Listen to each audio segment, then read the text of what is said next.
এচেভেরির জোড়া গোলে উরুগুয়েকে উড়িয়ে দিল আর্জেন্টিনা।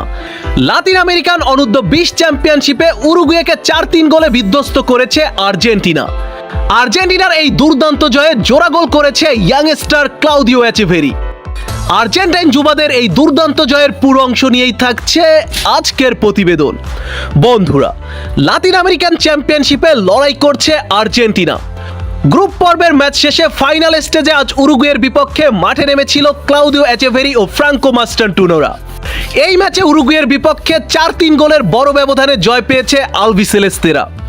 এই জয়ের মাধ্যমে ফাইনাল স্টেজে শেষ 2 ম্যাচেই জয় পেয়েছে আর্জেন্টিনা। প্রথম ম্যাচে চিলিকে 2-1 গোলে হারিয়েছিল আর্জেন্টাইন যুবারা।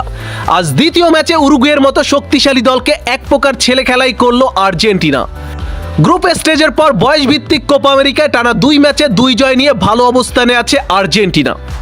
সামনে আর্জেন্টিনার রয়েছে আরও 3টি ম্যাচ।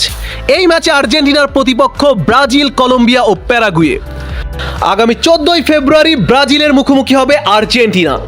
প্রথম ম্যাচে অবশ্য ব্রাজিলকে 6 গোলে বিধ্বস্ত করেছিল আলবিসেলেস্তেরা। আর এখন আর্জেন্টাইন যুবারা যে ফর্মে আছে, নিশ্চিতভাবে বলাই যায় ব্রাজিলকে ওই ম্যাচে বিধ্বস্ত করবে আলবিসেলেস্তেরা। সব দিক বিবেচনা করলে এবারের কোপা আমেরিকায় চ্যাম্পিয়ন হওয়ার যোগ্য দাবিদার ক্লাউদিও এচেভেরিরা। বন্ধুরা, আর্জেন্টিনা ফুটবল রিলেটেড নিত্য নতুন সকল আপডেট পেতে আমার চ্যানেলটি সাবস্ক্রাইব করে পাশে থাকুন। ধন্যবাদ।